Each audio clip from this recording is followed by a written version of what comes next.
And as we're leaving, I just, for some reason, just peek. I have my flashlight on my phone. I peek into one of the rooms again, and I see a bowl. It's like, whoa, what is that? I get closer. Super murky, can barely see anything. Yeah, first of all, I found online a soft shell tortoise, and it was running at 20 miles per hour. Nah, there's no way. And even before the Prophet ﷺ even accepted like the marriage, he went back to his uncle, which goes to show that he even had the character to seek advice and get blessings from his uncle versus just saying, oh yeah, I'm a man, I'm 25, I can do whatever I want to do, which is, we also have an extreme of that, I feel like. And then she expressed interest to another slave. Her name was Nafisa, and so Nafisa was like, I got you, leave it to me. Roll Back Home is hands down one of my favorite podcasts. Islamic reminders and comedy? How does that work? Dude, 1 minute I'm laughing, the next minute I'm rethinking my whole relationship with Allah. I usually only listen to lectures, but this is a nice way to relax. It feels like you're just chilling with your friends and reflecting on the deen. You actually learn a lot too. It's way more than just jokes. 10 out of 10 would recommend.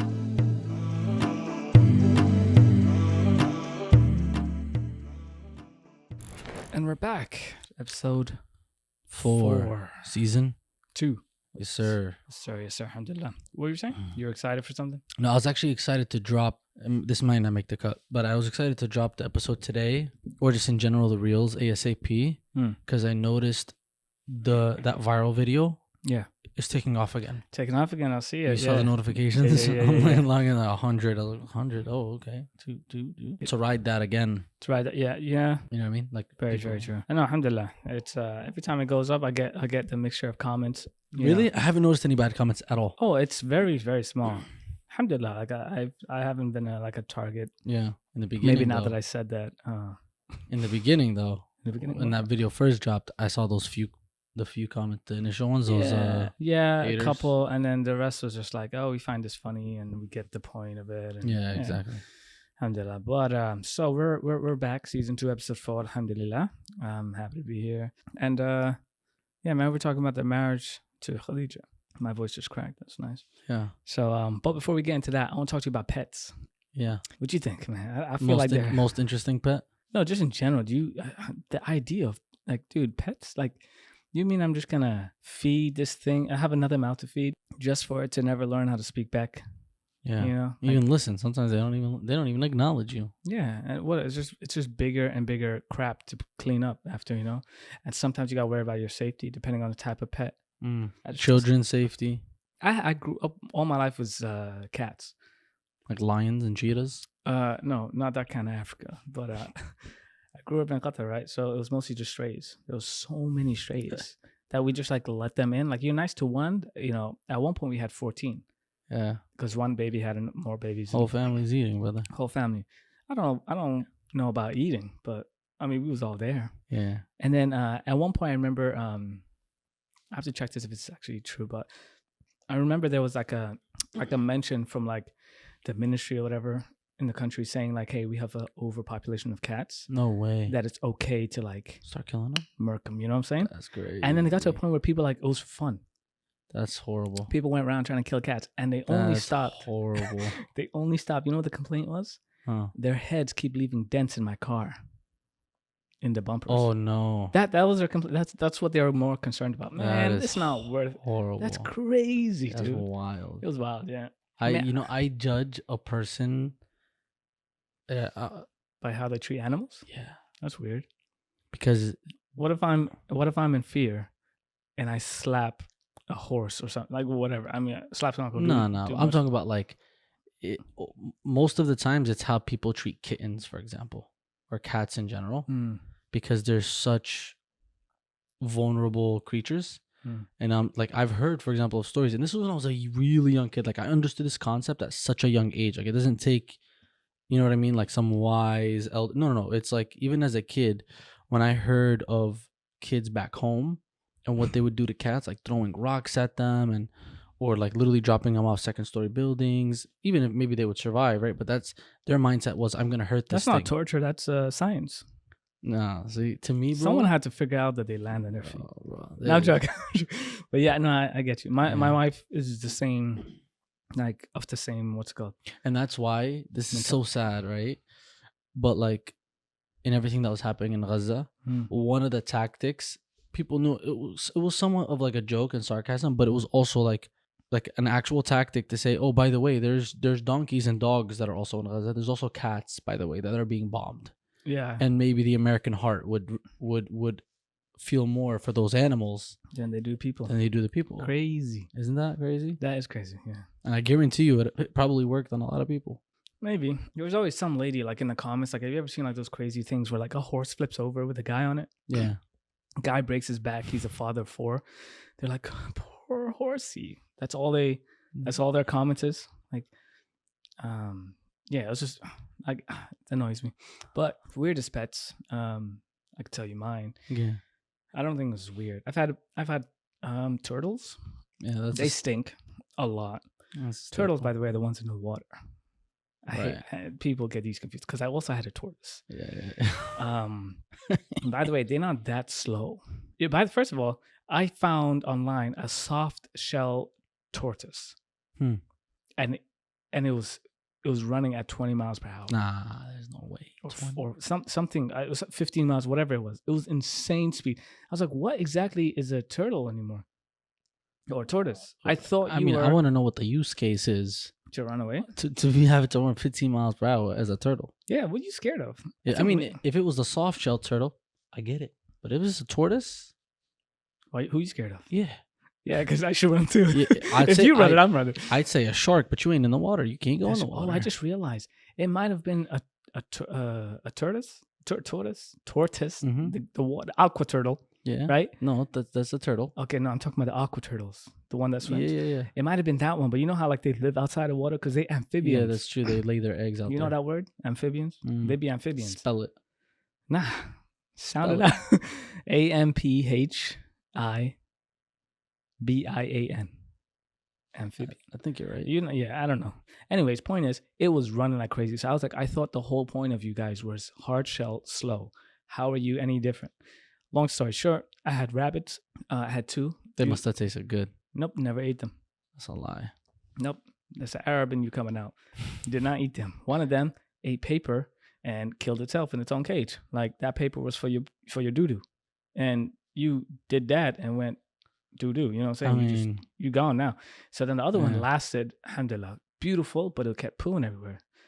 It's easy to clean up because it's just like little Cocoa Puffs. Mm-hmm. The weirdest by far is a deer. When I was in Somalia for some, I had a deer. That was my pet. Oh, yeah. I swear to God, yeah. Wallahi, I'm not lying. Dude, someone bought it because like its mom got killed or whatever. Yeah. And it was just walking around the neighborhood. And all the kids were chasing it. And I was the only kid that didn't chase it. And so it just came like sat next to me. And it was just mine. That's it. Yeah. Bambi and Sammy. Yeah. Could have ran a story. And then I left for like 2 weeks to go visit someone else in another part of Somalia. Must have been devastated. And I came back and it forgot who I was. Oh, It's not loyal. really? It's not loyal at all. That's crazy. Yeah. We tried to get it to sleep inside, but it kept slipping on the marble. It's crazy. It actually looked like Bambi. That's hella funny. Yeah, but that was like Marble? I thought you lived in the villages. What's going on here? This was the city house. The deer was in the city. Okay. Okay, you don't put enough respect on me. Nah, I'm just trying to make sure the story adds up. Blatant. When I said cash, you thought it was cheetahs. Okay, you thought we couldn't afford marble. It's crazy. Anyways, I think you need to be a little bit more clear in your communication. I'll let it slide. I'll let it slide because I want to hear it. Don't leave room for interpretation, brother. I don't. With you, it's clear. It's blatant disrespect. But I'll let you tell me what's your weirdest pet, dude. Goldfish. Goldfish? Yeah, it's but not that weird. It's not weird. It's how I got the goldfish that's weird. It was a rescue goldfish. Is it a rescue as in like an actual rescue, or you just put your hand in there and just walked out the store? It's a rescue goldfish, brother. How you rescue a goldfish? Let's go through this. Went into an abandoned house that was boarded up. Let's stop right there. Let's address this. Let's stop right there. Wait, where were you? Why was there an abandoned house? And what were you looking for? What did you hope to find? There's so many questions here. What's going on? And you would keep going. Yeah, tell me. Yeah, no. So we were doing a favor for a friend. Okay. Who wasn't able to go check up on the property, but they heard that there's squatters. Like, you know what I mean? And so it's not abandoned. No, it is because it's boarded up. The house is boarded up. Okay. So it's been abandoned. They haven't touched it in a while. It's just there. And so that's why squatters are coming. Oh, I see. But that neighbors start to complain about that. So they needed someone to go in there, make sure if there was any squatters. If there were, kick him out, and then board up the house again. Mhm. So we said, okay, we're gonna go in. We go in, light, gun, not my gun, a friend, and we're checking. I know whose gun that is. Yeah. We're checking the rooms, and we checked all the rooms. Everything's clear. Okay, we're about to leave, and as we're leaving, I just for some reason just peek. I don't have my flashlight on my phone. I peek into one of the rooms again, and I see a bowl. It's like, whoa, what is that? I get closer, super murky, can barely see anything, and it's a goldfish. God knows how long it's been in there, in its feces for probably weeks. I don't know. So I said, can't leave this here. I'm not that type of guy. Like if I see someone struggling, I want to help them out. Okay. Why you look at me like I'm against this? I'm just crazy. Yeah. So Okay. I take the goldfish, Mhm. call it a day. I rescue the goldfish. Okay. Do you know if the squatters own that goldfish? Like it was one of those homeless people have dogs and stuff. Unfortunately, probably. But Okay. the way the condition he was living in, I felt like Child Protective Services, CPS, but for animals. I feel it. So you adopted it, took it where? Yeah, home. Actually, for a little bit I had it at the Al Misbah where I work. Point is, long story short, medical complications With you the understand? goldfish? Yeah, a very abusive Upbringing? household. Yeah. Wait, what are you talking about? So wait, the wait. care wasn't there. Who was abusing who? The goldfish was being abused? How do you abuse a goldfish? You stuck your finger in it, just slapped it around, or what? No, I was saving it from the abuse. Oh, Is what I'm saying. okay. Oh, I see. Yeah. So there was trauma there. Okay. Yeah. So you took it home. I said, okay, I got to make up for this trauma. This poor little goldfish in this little bowl, all in its feces. 20-gallon tank. Can you imagine? 20 gallons. Going from a 1-gallon tank to a 20-gallon tank. That's like you going from the villages of Somalia Watch yourself. to America in a really nice big home. My money goes a lot further back home. I live way better out there than here, but okay. All right. But you see what I'm saying? Big difference. No, but okay. Yeah. So you took it home, 20-gallon tank. Let's get past the disrespect. It went from this size, for those who are listening, it was like an index finger in length to like that big. Oh, damn. Like hella big. That's like half a foot. Probably. All right, 6-7 inches. And I didn't know this, but goldfish typically grow based off of the size of the tank. Okay, see, we talked about this like in passing one time, and I asked you, so why hasn't anyone found like 200-pound goldfish in the ocean? That's a great question. Okay, I think because they're not. For one, they don't live in salt water, but in a lake. I get your they'll point. live But in a lake, feces, but not salt. That's where they draw the line. yeah. That's crazy. Okay, Yeah. a little picky, but whatever. So lake, in like, but it's a valid question. But I guess there's a limit. Like they can only get so big. Because even in a lake, you should be like a big boy. Have you seen like the koi fish? Yeah, they but get that big. They can get that A big. regular goldfish Yeah. for $5 gonna give you a koi. I mean, okay. I Koi don't- size. Yeah, they could. Some goldfish. I So don't know why if it's buy just koi your fish? regular Koi one. fish is like $200. I know. That's why some people actually do just buy regular goldfish instead of the koi fish. Oh, that's And- like the difference of having like a what do you call it? Like Ralph Lauren versus what's the other one? I don't know.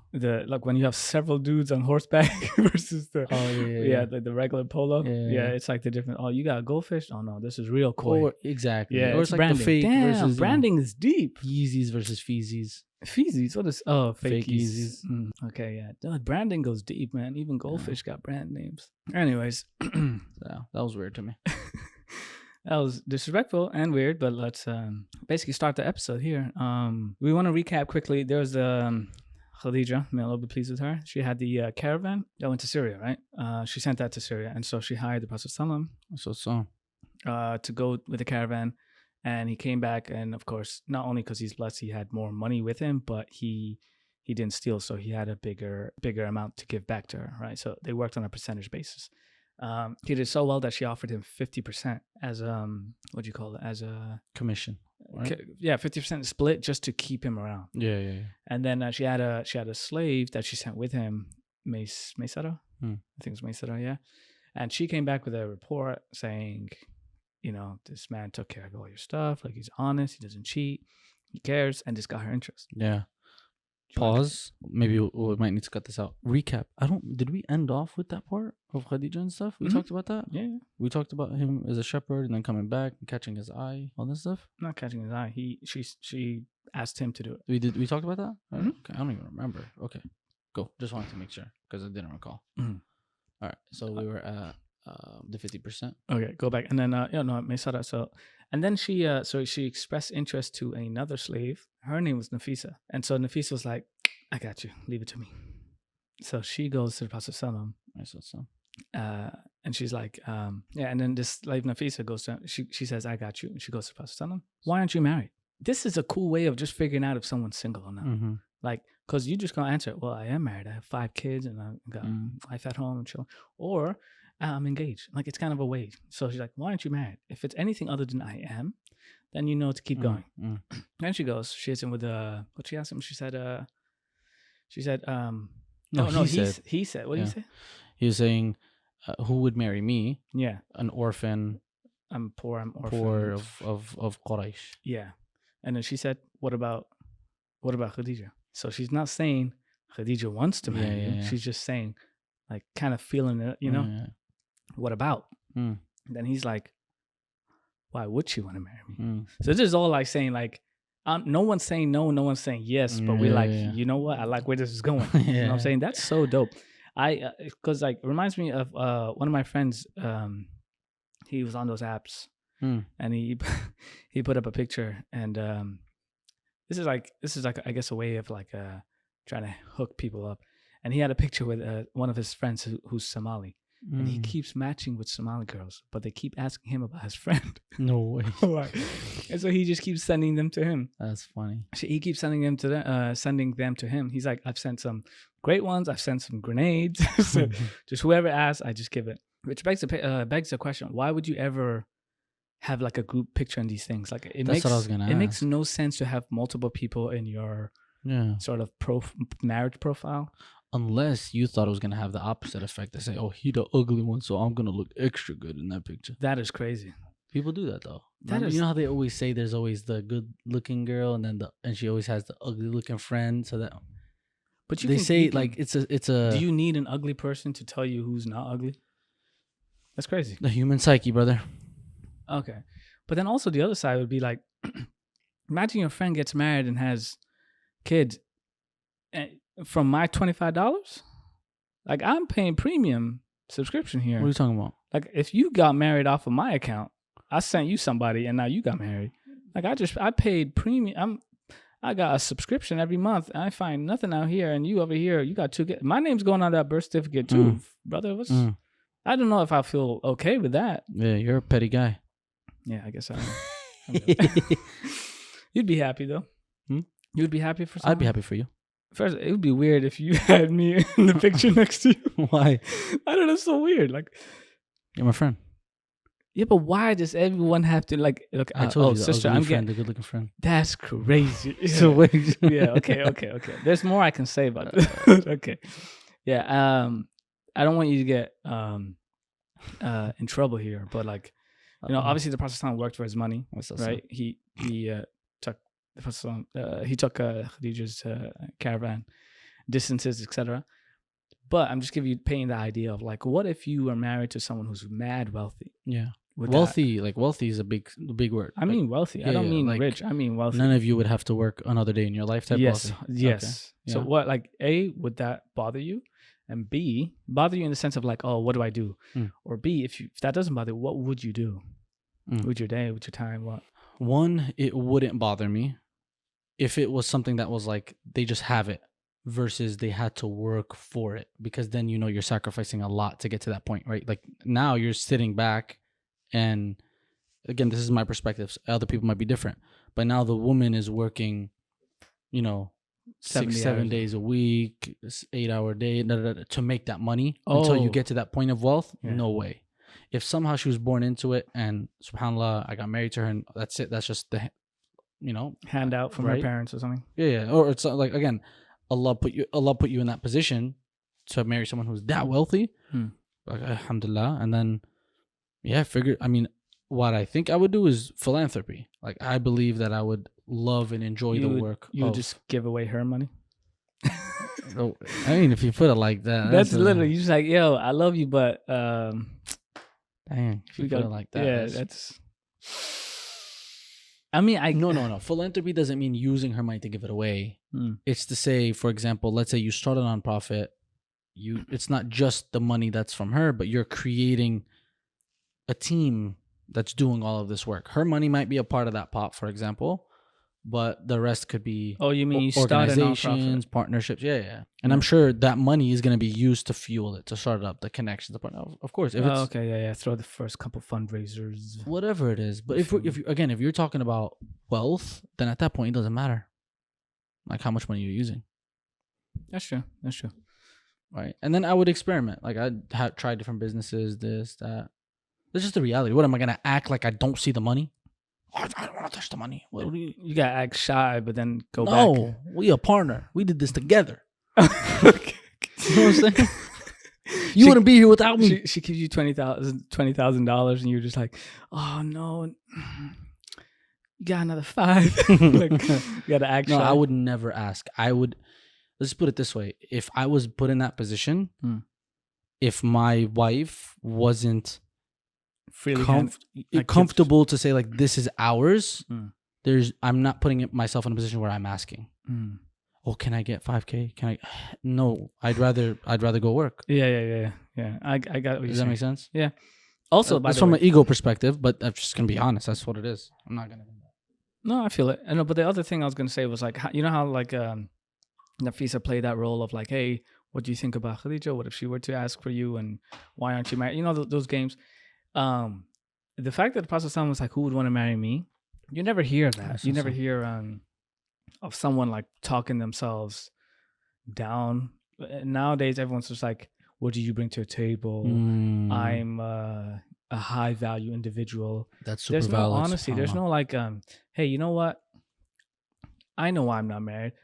I got 4 kids, 6 bald spots. I got no facial hair, no diploma, no job, and one of my knees don't work. Like, you know, it's like there was none of that. There's just and do not say.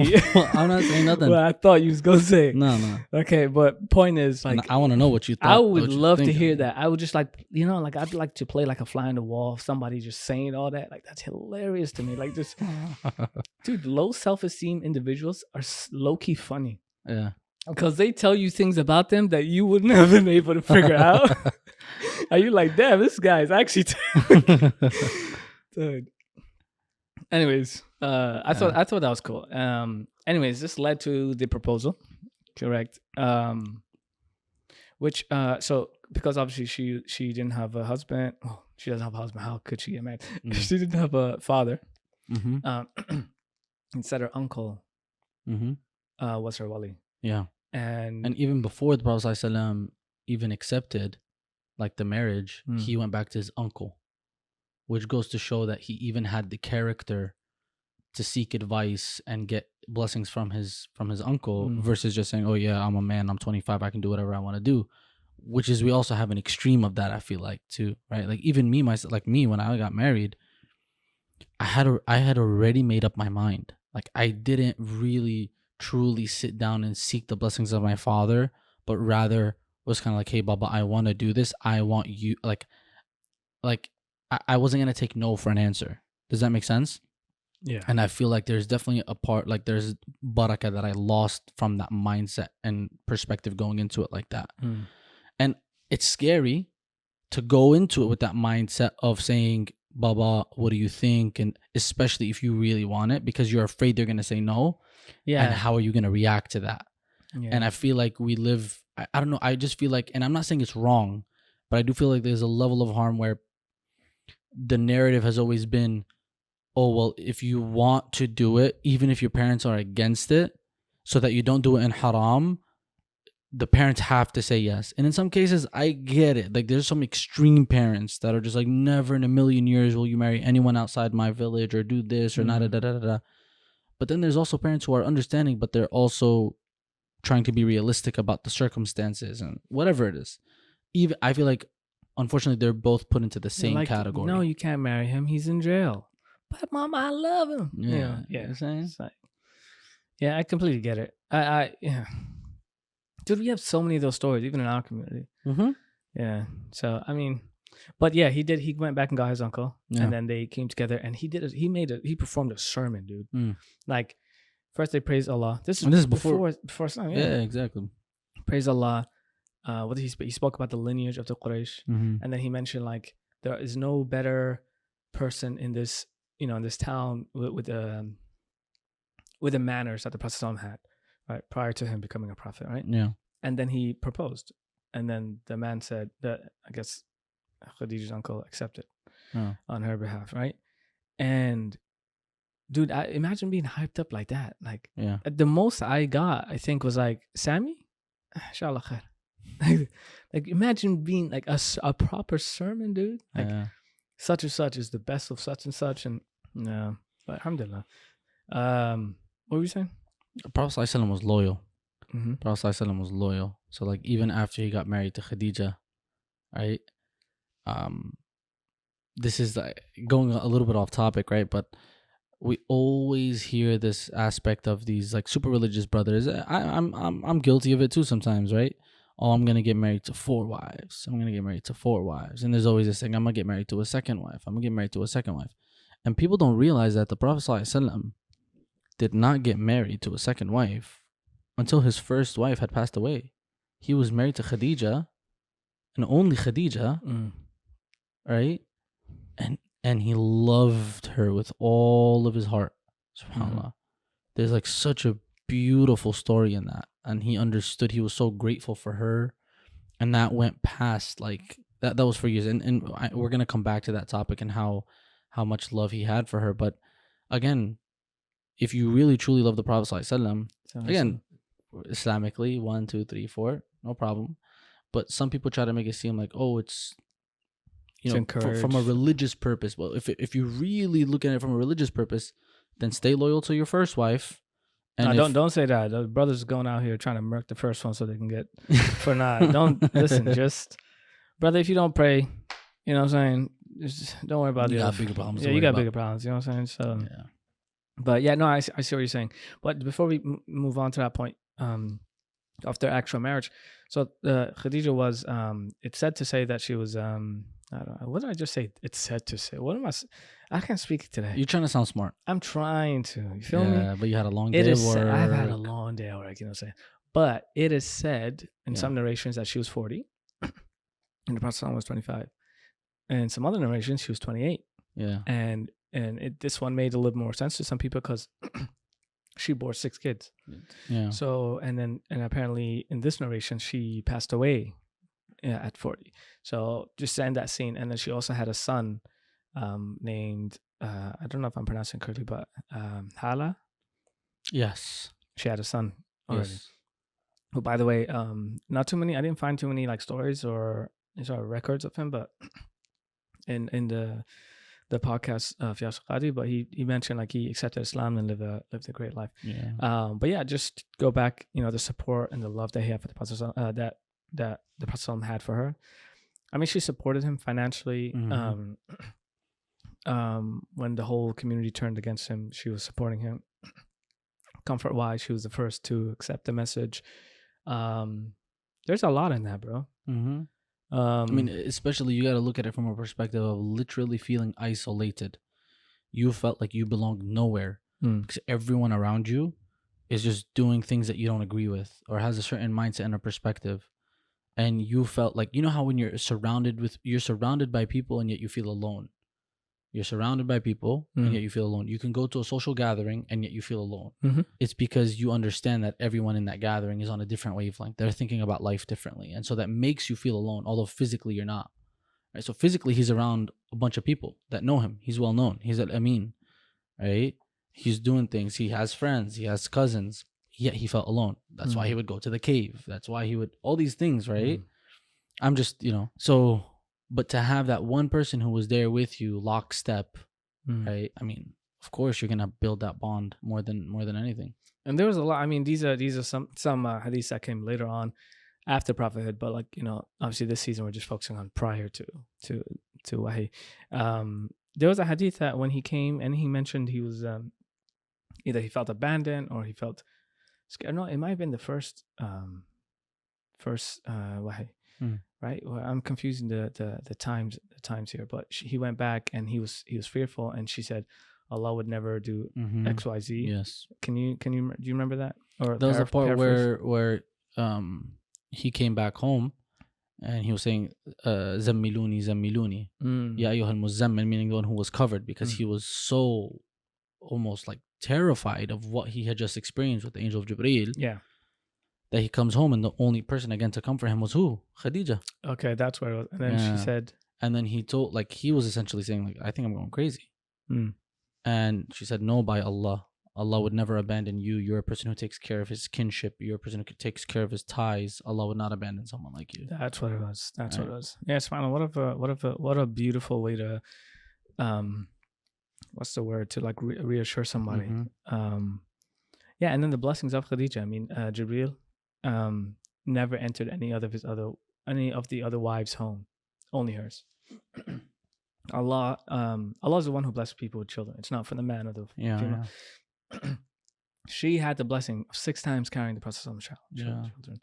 Subhanallah. 6, the first of wrote them down sometime. Al-Qasim. Al-Qasim, he passed away, they said, when he was at the age of like 6 to 8. Mhm. It's funny how they described the ages. They said like he was old enough to ride a horse. Yeah.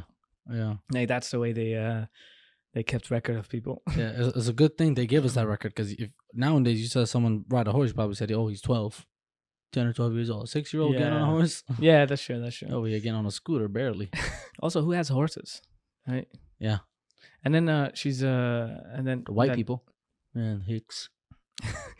4 daughters. Do you remember their names? I wrote them down. Kulthum. Yeah, that's one. So Zainab's the oldest, Ruqayya, Kulthum, and then Fatima. And he had a son. The first son had a son, Abdullah, who passed away in infancy. And there's like no story of the first son. The second son is like there's a whole story after the fact that he passed away in infancy of his enemies actually using that to like hurt him. I would pause on that, because imagine that. Imagine how evil you would have to be to make fun of somebody at one of their lowest points in life. That is crazy. And it's a family member doing this, by the way. It's Yeah. not just like a stranger or something, you know. It's ajib, like the amount of hate that would have to brew in somebody, and like it's not even hate. It's just, well, I don't even know what the word would be, honestly. I think Like, hate I feel like is- there's a stronger word than hate, almost. What? Yeah, I don't know if a word stronger Hate. than hate. That's just Tolerate, No, appreciate. Bars by Depreciate. Imran. Hmm. Deep. Yeah. But yeah, just thinking about that. But then even, you know what? Let's just say before he was a prophet, ﷺ, but just again the aspect of having to bury your children, right? And yeah, subhanAllah, the greater the blessing, the greater the burden, the greater the sacrifice, the greater the loss. And so Yeah. Fatima was the only one who outlived him, and she died a few months later. But he buried 6 of his own children. mhm. Subhanallah. So, So, but those, you know, having those children through Khadijah is another way of Allah showing you, you know, blessing her. And then, there was a time when there was a hadith of the time, I think they're around the Kaaba, where he mentions to her that Jibreel is saying that Allah sent you salams, like directly, which is insane too. Mhm, So, yeah. And then the love of the Prophet ﷺ. her response though was, Oh, go ahead. her response was like, naturally, you know how you were saying Safi salam. I was like, and wa you're alaikum wa salam. alaikum salam. Like, I mean, that was an easy one, and yet you couldn't even get that one, right? Man, But like, give me a break. But yeah. you're talking about, imagine all of a sudden you're like, Allah is sending you salam. I mean, I don't know what that you would say. Your response, probably. Wa alaikum salam. Right, like- Probably. I mean, I don't know what else to say. But how, right? Like, you can't send salam on Allah, right? Her response was, subhanAllah, her IQ was essentially saying Allah is salam, right? Because you can't send salam to the one who is salam. Right? Damn. And then I believe she said, and salam to Jibreel, essentially. So I found that like really like, oh, mashallah, really quick. Some stories of the way the Prophet ﷺ showed the love that he had for her. There's some stories about how much the Prophet ﷺ loved her afterwards. So there was a time when he's with Aisha at this point, and Khadijah's sister, older sister, comes to visit, and as she's in front of the house, he hears her footsteps, and he goes pale in the face because he remembers the footsteps of Khadijah. He remembers the footsteps of Khadijah, and just all the memories came flooding back. And so it's finally like I can definitely relate with the whole footsteps thing, because I think with anyone who has strict parents, they know who's coming down the stairs. Yeah. Based on the footsteps. Yeah, subhanAllah. You know whether or not it's time to hide, or Yeah. Change the channel, or put it back to the news that your dad left on. Or just doing your homework. But I don't know why I thought about that. And then this was a funny one, and this is the last one I got. To show the Prophet's love that he had for her. After she passed away, whenever he got like money or like meat, he would send meat to her friends to enjoy. Yeah. Could you imagine if you had a first wife and your current wife sees you sneaking out the house with some wings, going to your ex-wife's friend's house, saying, "I'm trying to spread some buttercup over here." You and them wings is gone. I was thinking about like how absurd does that sound now? Like, is that even a thing? Like, if you keep in touch with your ex-wife's family, I wouldn't say ex-wife, not ex-wife. What do you mean? What's the difference? Not ex-wife in the sense of like she's still around. Y'all didn't work out. You ain't getting nothing. I'm not sending you a wing. You ain't getting the French fry that sits at the bottom of the bag. Yeah, your wife passed away. That's what I'm talking about. Yeah. But do you think that would even fly? Oh yeah, I think so. I'm not. I don't know how the woman would feel, but I'm saying as a guy, I can see why it makes complete sense. To send it to her parents. No, to send it to her friends as well, like her close friends. Okay. Because to me, it makes complete sense. I can see that keeping that connection. Even some people ask like, "Oh, how are you supposed to show love to your parents when they're gone?" One way of actually keeping kinship to your parents when they're dead, oh yeah, is to treat their friends, is to visit their friends, or to whatever it is, communicate with their friends that they had when they were alive. Yeah, that's a form of showing respect and love for your parents. Oh, that's fine. And I can see that. So it was a form of him showing love to Khadijah, because Khadijah loved them. Khadijah hung out with them. So I can see why. Like I can, God forbid, had if I lose my wife, I can see myself 100% doing that. I see. If she had friends. Okay. Okay, you're gonna be in trouble. Sorry. Okay, yeah. No, I mean that's all I got for you, brother. I mean, you got any closing remarks? Yeah, don't act like your wife got friends. Oh, are we trying to start beef right now? I'm her friend. Yeah, don't try to act like she got friends then. She got her friends.